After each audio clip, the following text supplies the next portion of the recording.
Wilfredo Méndez, director ejecutivo del Centro de Investigación y Promoción de los Derechos Humanos. Will, en los últimos días, las últimas horas, se está hablando de retornar al servicio militar obligatorio. ¿Qué hay detrás de esta iniciativa que pretende reforzar la militarización en el país? Bueno, primero quiero mandar un gran saludo a nuestro compañero, amigo Avencio, y a Osiris también con este programa tan gustado.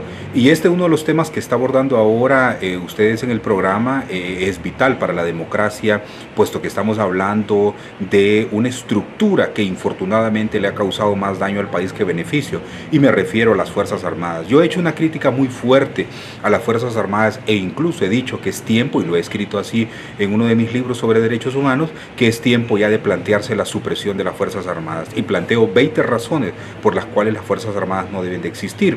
Lógicamente, una de ellas tiene que ver con el control civil. Las fuerzas militares siempre se han impuesto incluso sobre los funcionarios públicos o los servidores públicos, y en este caso se han supeditado estos a las fuerzas militares. Así en los años 80, por ejemplo, tuvieron un fuerte poder político.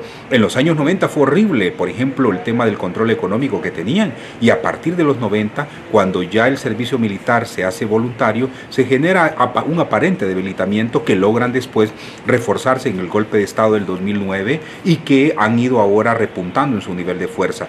Pero es importante ver cómo ahora ellos, que han sido provocantes más bien de los temas de inseguridad en el país, plantean que el problema es la gente joven.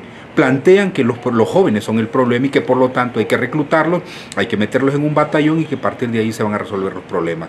Y ese no es el problema en este caso que nosotros debemos de tener el enfoque. El servicio militar obligatorio realmente se convierte en algo innecesario, puesto que si de por sí las Fuerzas Armadas existiendo ahora no son necesarias, mucho menos entonces en razón de pensar de un servicio militar obligatorio. ¿Por qué digo que no es necesaria las Fuerzas Armadas?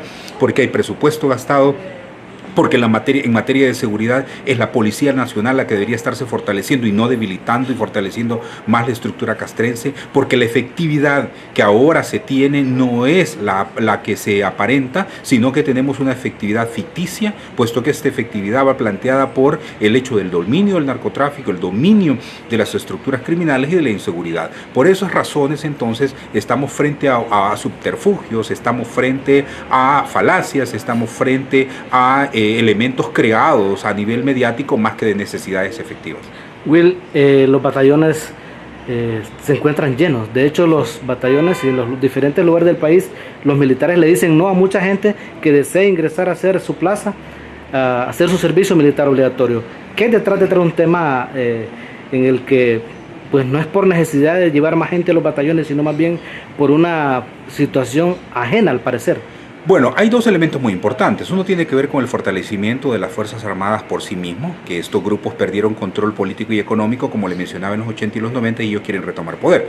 En segundo lugar, tiene que ver con una conducta dictatorial de quien hoy gobierna el país, en razón de tener mayor control a través de una estructura militar que se entiende muy bien con ellos. Es decir, este presidente entiende muy bien que esta estructura militar necesita ciertas dádivas y esas dádivas las está concediendo. Y esa estructura militar entonces la ocupa para mantenerse en el poder. Esas dos cosas, los que pertenecen en sí mismos a las Fuerzas Armadas queriendo fortalecerse y el gobierno queriendo mantenerse mediante el arbitrio y el dominio a través del poderío militar.